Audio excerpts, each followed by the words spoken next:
ကဲအနုမောဒနာတရားနာကြကြအောင်ပေါ့နော်အဲ့တော့တရားဓမ္မပေါင်းတော်ကောင်းလေတတ်တာတို့ထိုင်ပြီးတော့မှတရားနာလို့နာယူလို့ရပါတယ်နော်မြန်မာလိုစံလိုနှစ်ပါးတာဟောပေါ့ဒီ7နာရီနဲ့45မိနစ်ပေါ့နော်15မိနစ်25မိနစ်တော့အာရုံပြုထားတယ်ဟုတ်လားဆရာရောမြန်မာရောနှမျိုးလုံးကို25မိနစ်တော့အနုမောဒနာတရားကိုပြောကြပေးမှာဖြစ်ပါတယ်အဲ့လို့ရှင်မိသားစုတွေရဲ့စည်ရင်ကိုတော့ခဏနဲ့ကပန္တကာကဖတ်ကြားပြီးဖြစ်တဲ့အတွက်ဘုန်းကြီးကနေပြီးတော့မှအထူးတည်းပြပြီးတော့မှမဖတ်ကြားတော့ပါဘူးနော်အခြေပုံနဲ့တော့အဖြစ်မဖတ်ကြားတော့အဲ့တော့ပဋ္ဌာန်းတရားဝဲပဋ္ဌာန်းတရားရှုပ်ထပ်မှုဆိုဝဲပဋ္ဌာန်းတရားနာကြားဝဲဒါရှစ်ကြိမ်ရောက်ကျင်းပပြုလုပ်တယ်ပဋ္ဌာန်းတရားအဘိဓမ္မာ9ကျမ်းထဲမှာဆိုရင်ပဋ္ဌာန်းတရားဟာနောက်ဆုံးအဘိဓမ္မာကျမ်းဖြစ်တယ်အဲ့ဒီပဋ္ဌာန်း24ပစ္စည်းတွေကအာဟာရပစ္စည်းရောဆိုတဲ့အကြောင်းလေးကိုဘုန်းကြီးအနည်းငယ်ပြောပြနေပါတယ်အာဟာရပစ္စယောတိကပလိကာရောအာရောဟိမတကာယတာအာဟာရပစ္စည်းနာပစ္စယောအလုပိနောအာဟာရတံမြုဒ္ဒကနာဓမ္မနာတံသမုဋ္ဌာနာနိသဥပါဏံအာဟာရပစ္စည်းနာပစ္စယောဘုန်းကြီးဆိုလိုက်တာပါဠိစကားလုံးဖြစ်တယ်တရားဓမ္မအပေါင်းတော်ပေါင်းတွေအတိတ်ပြတယ်နားလည်မှာပေါ့အဲ့ဒါကိုမြန်မာလိုနားလည်အောင်ရှင်းပြတာကမ္မိကာရောအာရောဣမတကာယတာအာဟာရပစ္စည်းနာပစ္စယောတဲ့ဒါရုပ်အာဟာရခေါ်တယ်အာဟာရ၄မျိုးရှိတယ်တဲ့အာဟာရ၄မျိုးရှိတယ်ရုပ်အာဟာရက1မျိုးနာအာဟာရက3မျိုးတဲ့တတ္တဝါတွေအားလုံးဘယ်သူမဆိုလူနဲ့ပြမတတ္တဝါတွေအားလုံးကအာဟာရနဲ့ကျင်းပြီးတော့မှရက်တည်လို့ရအဲ့တော့အာဟာရရှိရတယ်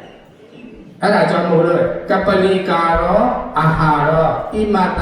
ကာယတာအာဟာရပစ္စေနပစ္စယောကပလီကာရောအာဟာရဆိုရုပ်အာဟာရပေါ့ရုပ်အာဟာရကပလီကာရအာဟာရဆိုအလုတ်အလွယ်ပြုရရာကောင်းသောအစာအာဟာရပြောမယ်ဆိုပါဇက်ခံရင်းနဲ့ထည့်ပြီးတော့မှရတဲ့စားเสียတောက်เสียမန္တမြကိုရုပ်အာဟာရလို့ခေါ်တယ်။ဟောနော်သမင်းကစားပါနော်သမင်းလေးဟင်းလေးဘောစင်လေးတိတိဝလန်လေးဟုတ်လားချိုးချင်းလေးနောက်တစ်ခါရေအေးတွေအချော်ရည်တွေစသည်ဖြင့်ခန္ဓာကိုယ်ထဲကိုထည့်ပြီးတော့မှမိမိရဲ့လယ်ချောင်းနဲ့မိမိရဲ့လယ်ပင်းနဲ့မိမိရဲ့ပါးစပ်နဲ့လယ်ချောင်းနဲ့မြို့ချပြီးတော့မှခန္ဓာကိုယ်တွားပြီးတော့မှခြေစွပ်ပြုတယ်အဲ့တော့ခန္ဓာကိုယ်မှာသွေးဖြစ်တဲ့ဟာဖြစ်မယ်ပလိတ်ဖြစ်တဲ့ဟာဖြစ်မယ်အသားဖြစ်တဲ့ဟာကဖြစ်မယ်တွားပြီးတော့မှခြေစွပ်ပြုနေတာဣမတကရတဲ့ဒီခန္ဓာကိုယ်အဲ့တော့အာဟာရနဲ့ကျင်းလို့ကြောင်းအချောင်းတစ်နေ့ကိုအနည်းဆုံးတစ်ကြိမ်တစ်ထပ်တော့သမင်းစားရအာဟာရမိဝဲရအဲ့တော့အဲ့ဒါတတ္တဝါတွေအားလုံးပဲနော်ဝိဝจิမှာရှိနေတဲ့ကိုယ်စားတဲ့ကြောင်စားတဲ့နွားကျွဲစားတဲ့တတ္တဝါတွေအားလုံးသူတို့ရဲ့ဒီတိုင်းပဲဒီအာဟာရတွေမိဝဲပြီးတော့မှနေရအဲ့တော့ရုပ်အာဟာရရုပ်အာဟာရအဲ့တော့နာအာဟာရပေါ့ထိုထိုရှိကပြုစီမှန်၍လူဌာနာစီဖြစ်ရပြီးကပ္ပလိကာရအစာယာမကာလအရှိသက်ဆုံးတည်လူတွေမှာကမ္မတတ်တဲ့ဝိပဿနာကံတရားအလို့ဆိုတာလူလာဖြစ်ရတာဖြစ်တယ်နတ်ဖြစ်တာရှိတယ်ဗြဟ္မာတွေဖြစ်ရတာရှိတယ်တိရစ္ဆာန်ဖြစ်ရတာရှိတယ်ဘလို့ပဲကံတွေကောင်းပြီးတော့မှလူဘဝနတ်ဘဝလာဖြစ်ပြီးမဲ့ကပ္ပလိကာရအစာယာမကာလအရှိသက်ဆုံးတည်အသက်ရှင်ပြီးတော့မှနေထိုင်ဖို့ရန်အတွက်ကြတော့စားเสียတောက်เสียဆိုတဲ့အာဟာရရှိမှရရှိအောင်ပဲနေ့စဉ်ရှာဖွေနေရတာဟုတ်လားဘယ်သူမှနားရတယ်လို့မရှိဘူးနားချိန်လေးတော့7 နာရီထားပါတော့အဲ့ချိန်လေးပေါ့နော်ညဒီချိန်ပဲမျက်မိုးလေးကလည်းအာဟာရအတွက်စားရည်အတွက်ဝေရည်အတွက်နေရည်အတွက်ထိုင်ရည်အတွက်ကျန်းမာရေးအတွက်ဒီအရေးတွေအတွက်ဘဝလှုပ်ရှားရုန်းကန်ပြီးနေရတယ်ထိုထိုစေကံပြုစီမှ၍လူထံနတ်စီဖြစ်ရပြီးကပ္ပလိကာရအစာရမကာလအစီသက်ဆုံးတည်တတိဖတာအာဟာရကြောင့်အိဋ္ဌာနိဋ္ဌာ အယတာကိုဝေဒနာခံစားတဏှာပွား၍ဝေဒနာခံစားတဏှာပွားလေဆက်လက်ရှိစွာဒါကနာအာဟာရဖြစ်သွားရင်ဒုတိယအာဟာရကစာလို့ပြောလို့ရှိရင်ဖတ်တာအာဟာရဖတ်တာအာဟာရဖတ်တာဆိုရင်အတွေ့အထိရလဲလိုအပ်တယ်လိုအပ်လို့ပဲအခုဆိုရင်တော့ဒါအခုဆိုရင်တော့ဒါဖုန်းခစ်တယ်အန်ဆက်ခစ်တယ်နော်အန်ဒီခစ်တယ်ရောက်လာတဲ့အခါကျတော့လူကဒီဖုန်းနဲ့ကျင်းပြီးတိတ်မနေနိုင်တာဘူးဒါဖတ်တာရဲ့သဘောပဲဖတ်တာရဲ့အာဟာရဟုတ်လားကြည့်ရှင်တယ်နားထောင်ရှင်တယ်ဟုတ်လားအာယုံကောင်းကောင်းလေးကြည့်ရှင်တယ်တည်လေးကြည့်ရှင်တယ်ဘာဟိုအကြောင်းဒီအကြောင်းလေးကြည့်ရှင်တယ်ဒါမိမိရဲ့စကုပ္ပတာကနဲ့ရူပါယုတ်အမှတွေ့ထိပြီးတော့မှထိလိုက်တဲ့အခါကျဖတ်တာအာဟာရဖတ်တာအာဟာရဆိုတဲ့နာမ်တရားပေါ်လာဒါလည်းပဲလိုအပ်တယ်ဒီဖတ်တာအာဟာရမရှိဘူးဆိုရင်လည်းပဲလူတွေကအသက်ရှင်တန်ပြီးတော့မှမနေချင်ဘူးဟုတ်နော်ဘုဒ္ဓရရဆရာတွေအများကြီးရှိတယ်ဘုဒ္ဓဆရာတွေဒီထဲနားထောင်ဆရာရှိတယ်အများကြီးဘုဒ္ဓရဆရာနားထောင်ဆရာတွေအများကြီးရှိတယ်ဒီထဲမှာရှာဖွေပြီးကျင်တာဖတ်တာအာဟာရပဲဖတ်တာအာဟာရလည်းအရေးကြီးတယ်ဖတ်တာအာဟာရမရှိတော့လည်းမဖြစ်ဘူးဖတ်တာအာဟာရရှိမှလည်းပဲဆက်လက်ပြီးတော့မှအသက်ရှင်တန်ပြီးတော့မှနေကြရတာ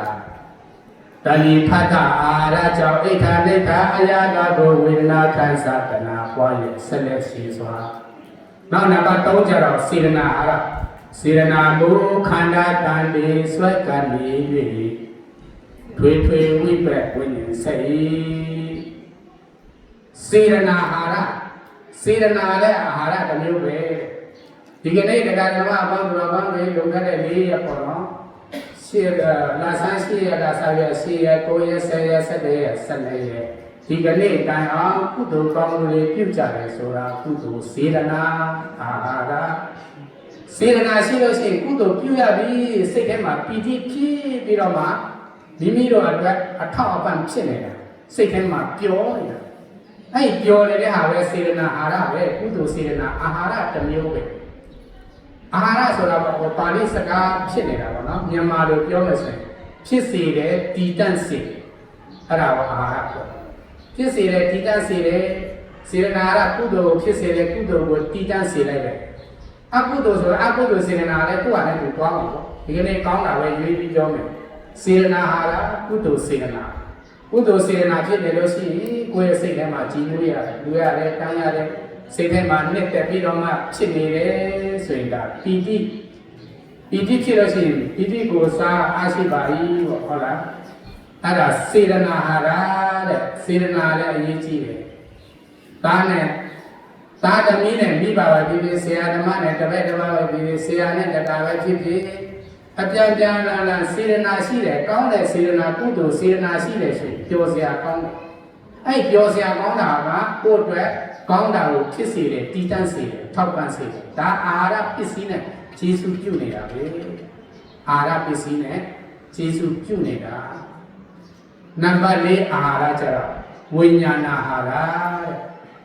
ဝိညာဏအာဟာရဝိညာဏဆိုတာပါဠိလိုအတိညာလည်းလိုအပ်တယ်အတိညာလည်းအာဟာရတစ်မျိုးပဲဒီကနေ့တရားနာတယ်တရားနာလို့ရတဲ့အတိဒီဝိညာဏအာဟာရကိုကိုယ်ကစားသုံးရFacebook တွေကြည့်နေတယ် TikTok တွေထဲမှာကြည့်နေတယ်ကောင်းတဲ့အရာတွေကိုကယူပြီးတော့မှကျင့်သုံးတတ်တယ်သဘောကျတယ်နှစ်သက်တယ်ဘုဒ္ဓရှိတဲ့အရာတရားတွေနာပြီးနေတယ်ကိုကကျင့်သုံးတယ်လိုက်နာတယ်ဆိုလို့ရှိရင်ဒါဝိညာဏအာဟာရဝိညာဏနဲ့ဝိညာဏအတိတရားလည်းအမြဲတမ်းနေ့စဉ်ဖြည့်ပေးရတယ်ဒါလည်းအာဟာရပဲဖြည့်လို့ပဲကိုယ်မှာတားတယ်သမီးတွေမြေးတွေဖြစ်တယ်ရှိတယ်ဆိုရင်ငယ်ငယ်ကတည်းကတခါလဲ6နှစ်9နှစ်ကတည်းကကြောင်းထားတာဒါမှဖြစ်လေဝိညာဏအာဟာရဖြည့်ဖို့ပေါ့ကျောင်းသားမှာအတိအလိမ္မာပညာတတ်မယ်စာတတ်မယ်ဟုတ်လားဒါဝိညာဏအာဟာရလည်းနေ့စဉ်ဖြည့်နေမှာရတယ်ဟောနေ့စဉ်စားသုံးနေမှာနေ့စဉ်ကိုကမဖြစ်နိုင်တော့လို့ဆိုရင်ကိုယ်အတိတရားတွေနောက်ကျနေလို့ရှိရင်ဒီအာဟာရပစ္စည်းတွေနဲ့မထောက်ပံ့နိုင်လို့အတိတွေနောက်ကျတယ်အတိတွေနည်းသွားတယ်အတိတွေကျဲသွားတယ်ဆိုလို့ရှိရင်မလုပ်တဲ့ဟာလုပ်ပြီးတယ်လုပ်တဲ့ဟာမလုပ်ပြီးတော့ဘူးအဲ့တော့ကောင်းတာဆိုတာ ခွဲခြားနိုင်တာအတိညာပါအဲ့တော့ဝိညာဏဟာရဆိုတာအတိညာတွေကိုတိုးတက်အောင်အတိညာတွေကိုကြီးပွားလာအတိညာတွေမြင်မလာဆိုရင်ဝိညာဏဟာရလည်းစားသုံးဖို့လိုအပ်ပါတယ်လူတိုင်းစားသုံးဖို့လိုအပ်တယ်နော်ဝိညာဏဟာရအဲ့တော့အာဟာရ၄မျိုးဖြစ်သွားတယ်ဒါအချင်းချုပ်ပြောတယ်နံပါတ်1ကယောအာဟာရကိုစားနေတဲ့စားတောက်ဖွယ်ရမှန်တယ်ဒီယောအာဟာရနံပါတ်2ကဖတ်တာအာဟာရအာယုံနဲ့ထိတွေ့ပြီးနေကြမှာတတ်တော့မထိတွေ့ဘဲနဲ့နေလို့မရဘူးအသက်ရှင်တာနေထိုင်နေဆိုဒီလိုပဲတခါတလေအဖိုးရအဖွားရစီသူမြင်းနဲ့မတွေ့ရလို့ဟုတ်လားမြင်းနဲ့မတွေ့ရတော့လွားနဲ့ပြီးတဲ့တလေအာချောင်းကားထားလို့ရှိရင်အဲ့လိုမျိုးတွေပေါ့နော်စိတ်ဆင်းရဲကိုဆင်းရဲဖြစ်ဒါတွေးထီးရပြီးဆိုအာဟာရဖြစ်သွားပြီးအားရှိသွားဖတ်တာအာဟာရနော်စေရနာဟာရကုသိုလ်ကောင်းမှုပြုတဲ့နေရာမှာစေရနာထက်တဲ့တန်းမိဘကိုလို့ကျွေးလို့ရှိရင်မိဘကိုကျွေးတောင်းဝတ်တရားတွေမကဘဲနဲ့စေရနာထက်တဲ့တန်းနဲ့တို့ကပြုစုစောင့်ရှောက်ကျွေးမွေးတယ်ဆိုရင်စေရနာဟာရပဲနောက်ဝိညာဏဟာရနံပါတ်4အတိညာတရားတွေနေ့စဉ်တိုးပွားအောင်လေဝိညာဏဟာရကိုစားသုံးတယ်အဲ့တော့အာဟာရဘလောက်အရေးကြီးတယ်ဆိုတာဘုရားလက်ထက်ကဝိထုစကြောင်းလေးတစ်ခုပြောပြမယ်ဧကဥပါဒကဝိထုဓမ္မပဒပါဠိတော်အထက်ကမှာလာတယ်မြတ်စွာဘုရားအာရဝိကြီးမှာတရေသုံးတော်မူနေတဲ့အခိုက်မြတ်စွာဘုရားကအာရဝိကြီးကြွလာတယ်ဆိုတော့အာရဝိကြီးသူပြည်သားတွေအားလုံးကဘုရားအမှုရှိတဲ့တန်ခါ900ပြည့်ပြီးတော့မှမြို့ထဲမှာမတ်တက်ရှိပြီးတော့မှမတ်တက်ဆောက်ပြီးတော့မှမြတ်စွာဘုရားအမှုရှိတဲ့တန်ခါတော်ရှင်မြတ်များကိုဆုံးတတ်တယ်။ဘာလို့မြတ်စွာဘုရားတတိတုံးတဲ့ကာလပတ်တော့အဲ့တော့အဲ့မြို့ထဲမှာအမျိုးသားတယောက်ကသူကနွားချောင်းသားဒုက္ခတမလို့တော့ဆိုတော့တော်လေးဆင်းရဲတာပညာနွားချောင်းပေးတာနွားချောင်းမနေ့အစောနွားလွတ်တယ်နွားတစ်ကောင်ကနွားအုပ်ထဲမှာမပါဘဲနဲ့လွတ်ထွက်ပြီးတော့မှခက်ပြေးသွားတယ်ပလာကြီးဆိုတော့ပြေးသွားတဲ့အခါကျတော့သူ့စိတ်ထဲမှာတွေးတယ်မြတ်စွာဘုရားကိုသွားဖူးပြီးတော့မှတရားနာဖို့မှာပဲဆိုတော့ဒါနဲ့နွားနောက်လိုက်ရတယ်ဟာနွားရေရှာလိုက်ပါမယ်မြတ်စွာဘုရားနောက်မှဖူးမယ်နေ့လည်းပြီးလို့ရှိရင်လည်းရတာပဲနေ့ဆုံးပြီလည်းရတာပဲဆိုတော့အဲ့လိုအတွေးနဲ့နွားနောက်လိုက်နွားလည်းပြီးတော်လေးပြီးတဲ့ခါကျတော့နွားလည်းမောလူလည်းမောပေါ့နွားကိုဖမ်းပြီးတော့နွားအုပ်ထဲမှာပြန်လွတ်တဲ့အချိန်ကျနေ့လည်းမြတ်စွာဘုရားဆုံးမပေးလို့ပြီးတဲ့အချိန်ဆုံးမပေးပြီးတဲ့အချိန်တပိတ်လည်းဆင်းပြီးပြီအနုမောဒနာတရားဒီလိုမျိုးအနုမောဒနာတရားပြုဖို့ပဲကြံတယ်အနုမောဒနာတရားဟောဖို့ပဲကြံအဲ့အချိန်မှာဒီနွားချောင်းတဲ့တရားကြီးကအိမ်ပြန်ပြီးတော့မှတွင်စားမှာတရားကိုမြတ်စွာဘုရားကိုခုပြီးတော့မှတရားနေဟောတရားအရင်နာလိုက်ပါလို့ဒီတွင်စားတာကိုချိန်စားရတယ်အဲ့မဲ့ तू ကစိကိစာပီလိတော့တဲ့ပိုက်ကတော့စားတယ်ဟုတ်လားအပြည့်လည်းမနဲ့ဆွဲကြရတော့ဇိုက်နေရတယ်ဆိုတော့နေ့လေရောက်တဲ့အချိန်ရှိတော့ဘိုက်ကစားနေမဲ့လည်းမြတ်စွာဘုရားထိုးပြီးတော့မှတရားနာအောင်ဆိုတော့အရင်သွားလိုက်တာသူသွားတဲ့အချိန်ပိဋကတွေအားလုံးကအကုန်လုံးထိုင်နေကြပြီသူတယောက်တည်းပဲလေပိဋကအစင်မှာထိုင်နေဆိုပြီးလှုပ်တဲ့အခါကျတော့မြတ်စွာဘုရားကခေါ်လိုက်တယ်ဝေယဝိသလုပ်နေတဲ့ပုဂ္ဂိုလ်ကဒါနဝေယဝတိကံတဲ့အညာကိဉ္စီဘိက္ခုသံဃာတပရိပုဒ္ဓပတ္တံ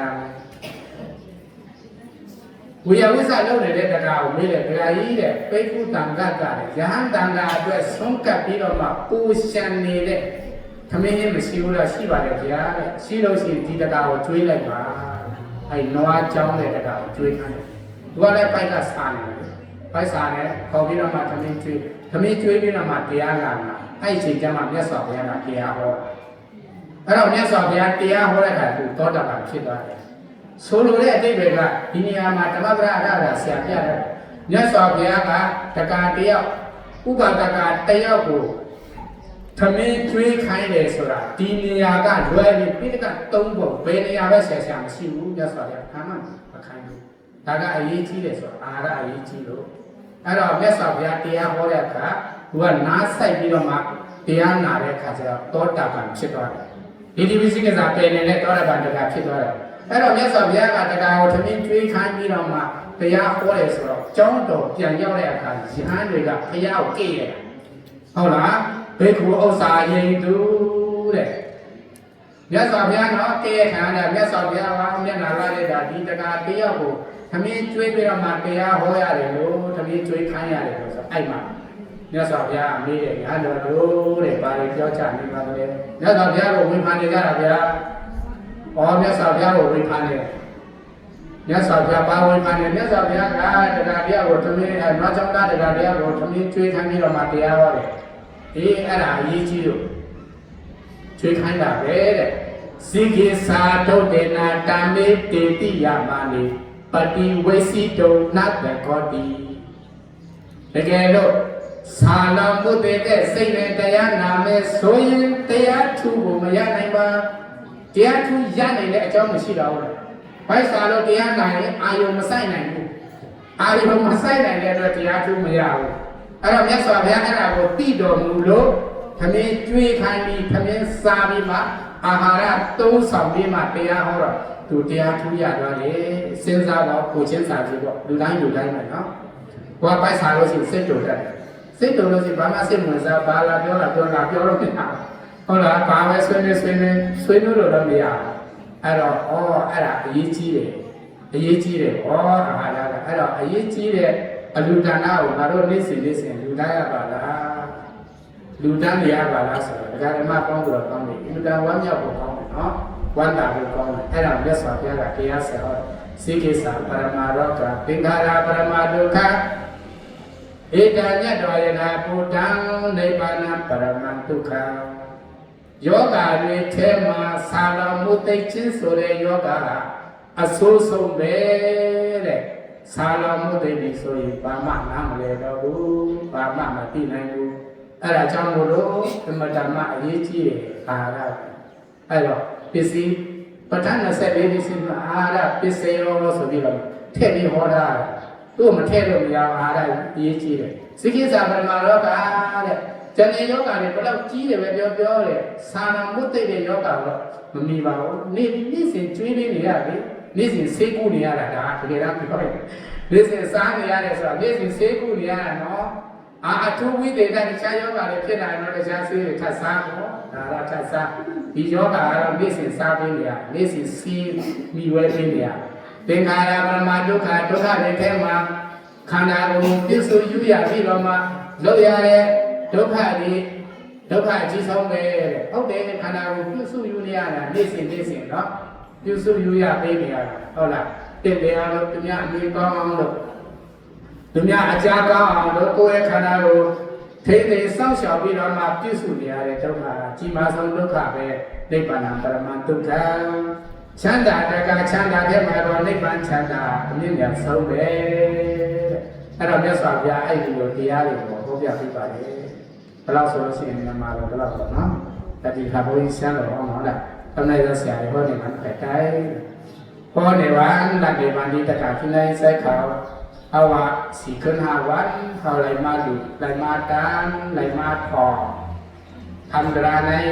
ในการในประทันในประมันปาไว้กุตลาธรรมกุตลาธรรมะอุบาเนยปิสีนาปิเสยอารามุบาเนยอนันตรุบาเนยปัจจุบาเนยอารามุบาเนยทานันตตวะปีลังธรรมะดีตวะอุปโตชะธรรมังกัตวะตามกรงกัดว่าปิสาวัฏติปุปเปตุเสนานิกรงกัดว่าปิสาวัฏติเขาเสียห้องว่าจะไหนไหมแต่การสักขาภายก็มุ่งดีบอกมันนะผมสับเดียวไหนขึ้นกุตละธรรมกุตละธรรมะตาอุปาเนยปิสีนะปิสาลูกตีกุศลสึกเปลี่ยนกว่าขึ้นอย่างไรลูกตีกุศลตื่นวันมาอย่างอันไหนก็เอาปิสี24 วันนะอุปาเนยปิสีในกำเขียนเลยอุปาเนยนะสามี3เนี่ยอารามานะอุปาเนยวะอนันตรูปาเนยอนันตระอุปาเนยวะปกตูปะอุปาเนยเนี่ยมี3เนี่ยวันตั้งสุดอารามานะอุปาเนยมันกำเขียนมันชื่อละทานันตระดีนันตมาเดียดวะอุปตระกรรมังกัดวะตังกรงกัดวะปิสาวัฏติตะกาสัทธาตะกาที่ในใส่เขาเจ็ดสิบคนเดิน4 ไมล์เปียกคำเสียดอกถึงวันไหนเขาเลยอยู่ในด้านมากูมุดกูวันกูเศร้าหลายวันครับกลางไงกลางวันกลางขา รายการมาข่าวซองพาซองต่อสินน้ำกัดน้ำเย็นน้ำวันสะกดน้ำมันดังสิเห็นมากันต่างนะต่อถึงวันเมื่อนั้นรายหนุนรายการมาตาเศร้าฮัดวัดพ่อประธานปานากาเขาได้สังธรรมะบุษาเศร้าฮัดราในได้สังเลยเรื่องดูสากากาบิการน้องในได้สังธรรมดังสิเขาเลยเห็นมาตั้งหลีผู้สูงในเนี่ยกระรงกัดว่าพิศวคดีเขาไฟนับนาสิพิศวคดีโป้เขาหมูวดขอบขึ้นบ่อไหนสิกุศลตั้งหลีตึงตอนมาเทียมอันเขาเลยเห็นว่าตั้งหลีกุศลได้อย่าไปตึงไม่ไหวเป็นเช่นนั้นอะไรของอันเนี้ยเขาตีเลยคุกคนวดขอบขึ้นเลยวดขอบขึ้นเลยกระรงกัดว่าไว้นับนาสิว่าพิศวคดีวดขอบขึ้นเลยการต่างน้ำเลี้ยวเหลียวไปฮะเนี่ยกาทีหลังตมาดีกว่าเมื่อไหร่ก็หักแข่งสิบท่านเลยกูมือกูวันตีหอตีเฮิร์นเฮากูเศร้าในวันขับกูเอาเดี๋ยววันพระหักสีกว่าพวกนั้นวันศิลวันธรรมวันเดือนรับทราบว่าสนาเฮาไรหักศิลมาหลายปีเมื่อหลายเดือนมาหลายวันมาหลายหักศิลมาเนี่ยเฮาไรหักศิลมาเนี่ยเขาวนคือศิลทำเฮาไหนมันอ่ำลงอ่ำปอกอ่ำหักพอศิลทำนี้สินั่นเนี่ยพ้นขอบขึ้นนั่นเนี่ยเขาตีแลหุบส้มกรงกัดตัวไว้นั่งนาสิพิศวะที่เขาตีไรคุกโค่นวนขอบขึ้นพวกเขาคุกโค่นวนขอบขึ้นสินั่นเนี่ยผู้สูงดังนี้เนี่ยตื่นวันมาเที่ยงเพื่อเอาสมถะกรรมฐานว่าเนี่ยสาการนกตะกี้เนี่ยเนาะสมถะกรรมฐาน40เนี่ยสาการนกตะกี้สากะอันนกตะกี้สากะเพราะว่าตีลานกตะกี้เพราะว่าตีลานกตะกี้เพราะว่าเขาดูด้านเนี่ยสาการโลกนี้เพราะว่าเขาการสินพังท่านเนี่ยตีลาโลกนี้ตีละอันโลกนี้ตีละตีสินทำอะไรกรรมได้แจ้งมานะอนุกรรมกันอันโลกนี้แต่ที่คุกใส่ลายใครใส่ขึ้นกรรมอันหึงอันนั้นคุกใส่ลายใครใส่เด่นเขาว่าเขาบ้วนกรรมเดียวเนี่ยเขาบ้วนเกินลองหนีเขาอะไรขึ้นไปเลยในเป็นสาการโลกนี้ตีลาโลกนี้ก็เปลี่ยนเอา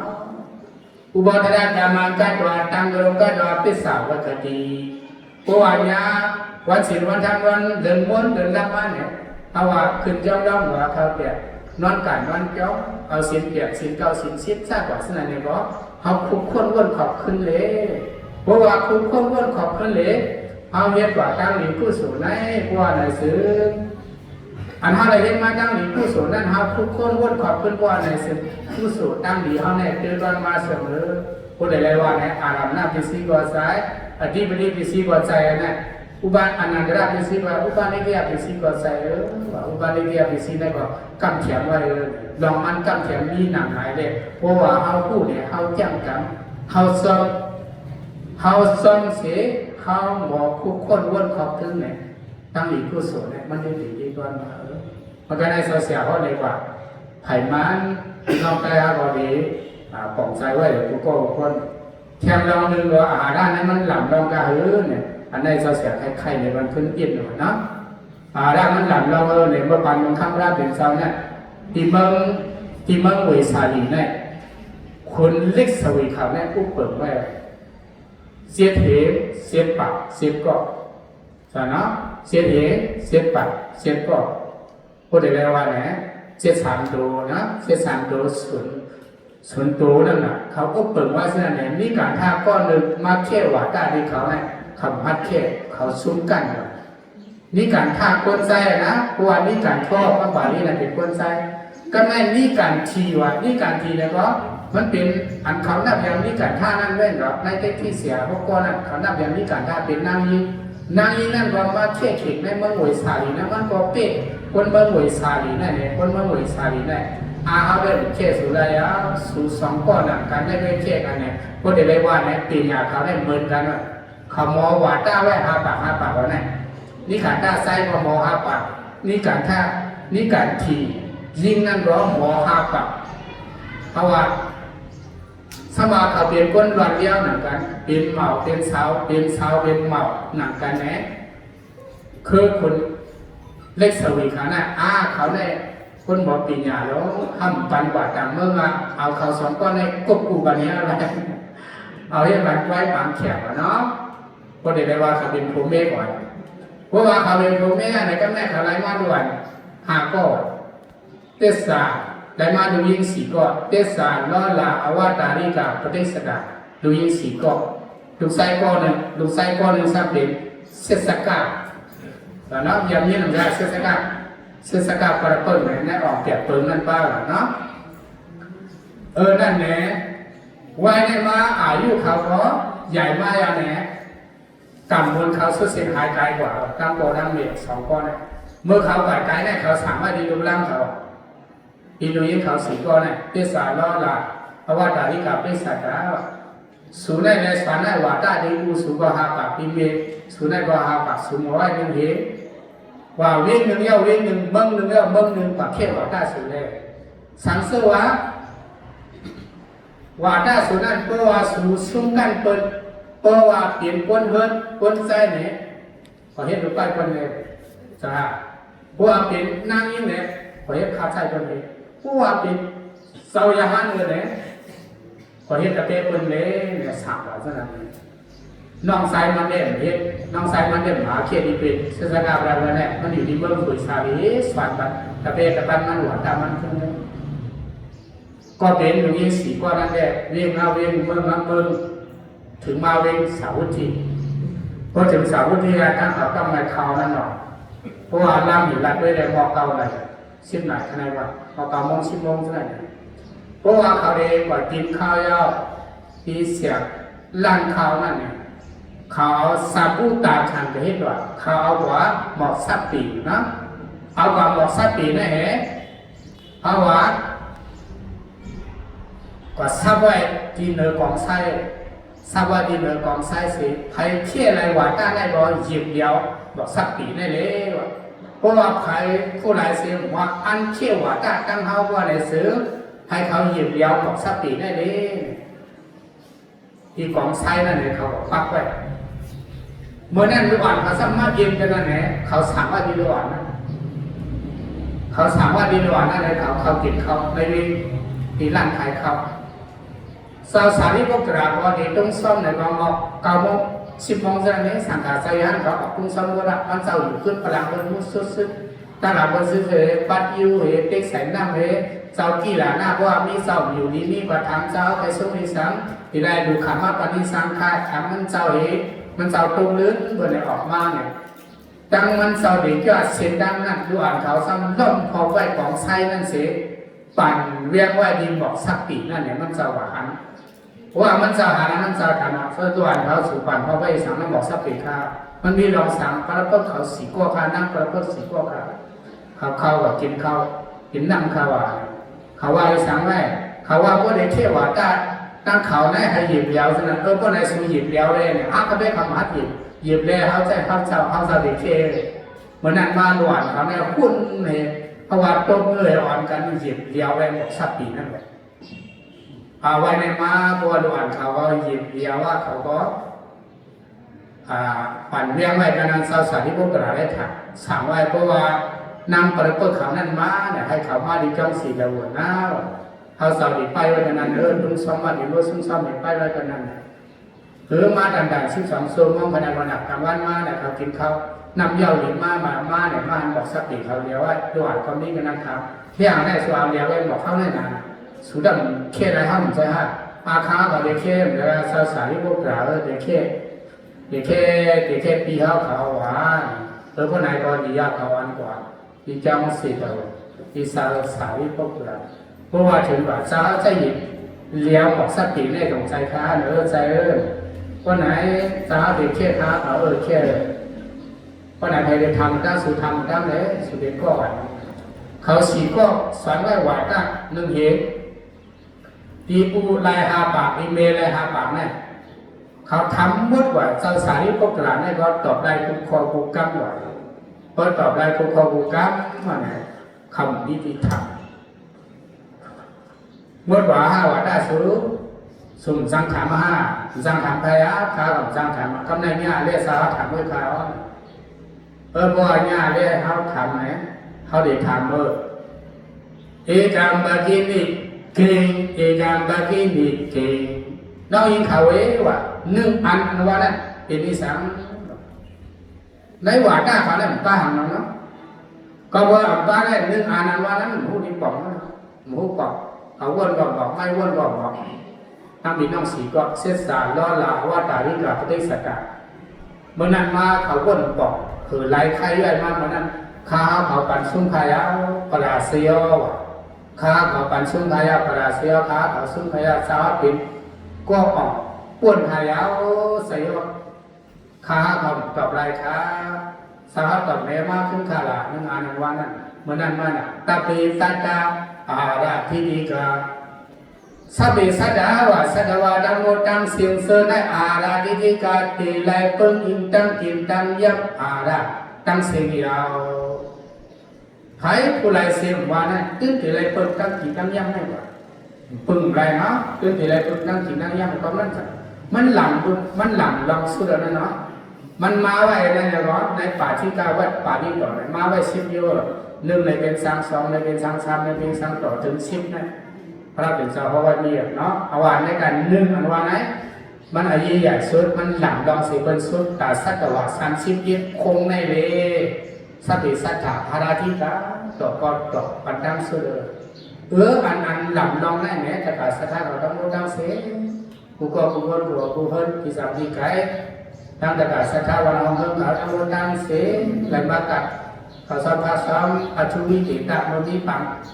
คอยประทานว่าเราสิ่งอันเย็นในมันหรอกกูพูดว่าเนาะที่บุตรวันนั้นแผนมันไหลกับเขาสอนภาษาไหลเล่นดูสักกะเอาว่าไหลเล่นดูลุ่มล้าพอเท่าเนเก๋ตามบทดังสิ่งเชื่อเนี่ยกูว่าเขาไหลหนูไหลตั้งได้ยอดตั้งจีตั้งย่ำแล้วเนี่ยเขาหนูได้ทุกสายไหลใครใส่ถึงโอ้มันอายุใหญ่มันหลังลำได้ที่ว่าในโครงการเราก็ลงได้เพราะมีได้ไม่เปลี่ยนก็เบิ่งเปลี่ยนใน1 วัน 1 ตาที่เกิดสุด2 ตา 3 ตาซะก็ในคนเฮาซะก็เอาได้กินเลยยังตัวสัตว์ก็เลยกินเลยยังผีก็เลยกินเลยยังผีในเราก็เขาเรื่องแบบไรหรอกมันก็ได้เขาเกี่ยวม้วนหนาแล้วพวกเรื่องกินไปตั้งกินเนี่ยผีในตายครับเพราะว่าคำกินเนี่ยไหนมันเหมือนคนเฮาได้ว่าเรื่องกินว่าน้ำตาน้ำไหลมันกินนะผีได้เพราะว่าเขาเรื่องน้ำตาตายให้เราเนี่ยป่าสก้าวเนาะคงใครเขาในช่างยากเพราะว่าตาดีไม่วันตาดีเลือดปันตั้งจิตตั้งย่างก้มใส่อะไรเขาไม่เลยเขาว่าใส่เขาขึ้นนั่นเพราะว่าไม่เลยใส่เขาขึ้นนั่นเนี่ยตัวผีเขาได้ว่าตายแบบเนาะตายแบบว่าพวกอาหารขัดแบบว่าตายคนเขาเนี่ยขึ้นกลางมันตายเพราะว่าวันปองมันเดินปองมันเหมือนเด็กเนาะตรงนั้นอาหารเนี่ยมันหลังดองตรงนั้นเขาเลยบางวันเราประทานเสาเสียงเย็นอันวันนี้ตั้งหลีกผู้สวดอันเขาเลยมาดูใครมาดันแต่เสียเสื้อในมันหลังรอ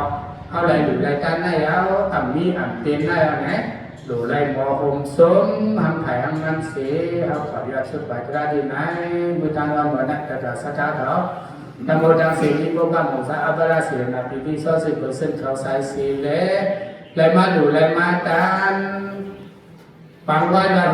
ประทานเสาเสียงเย็นโปรแกรมเปลี่ยน4 คืน 5 วันปีวิหารศาสนาอิตาใส่แลมทำอันเป็นตานากุศลในเลสังในกรรมสิทธิ์พังดำเป็นศีลกุศลในเลสังในมังเงินถอดมาประทานนาต่อ4 วัน 5 คืนอันเป็นธรรมสวนากุศลในเลสังกุมือกุวันกุลกุวิเลยเลสังมากันดานาศีลภาวนา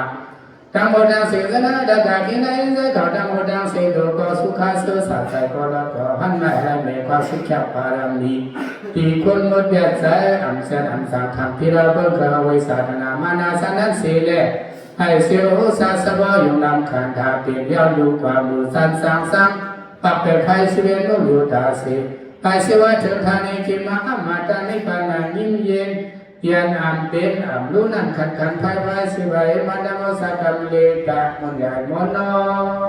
สาธุสาธุสาธุ